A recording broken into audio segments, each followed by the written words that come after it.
লাগতো না, মুখটা দেবো তো। রসুন দেওয়া আছে, একটা আয় করে দাও, আয় করে দাও।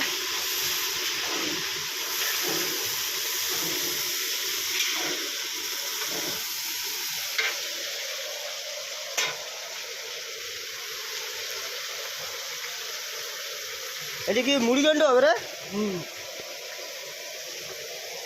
মুড়ি ঘন্ট হবে, মাছের মাথা থাকবে, চাল থাকবে, আর কি কি থাকবে? পটল থাকবে, আলু থাকবে, আর আদা রসুন থাকবে না? আদা রসুন পেঁয়াজ সব রকম দিয়ে মুড়ি ঘন্ট। এই যে আমাদের আর একটা দাদা রান্না করতেছে, এখানে মাছ ভাজা হইতেছে। মাছগুলো কি ভাজা হয়েছে কি নাই কমেন্ট করে জানাবেন, হ্যাঁ।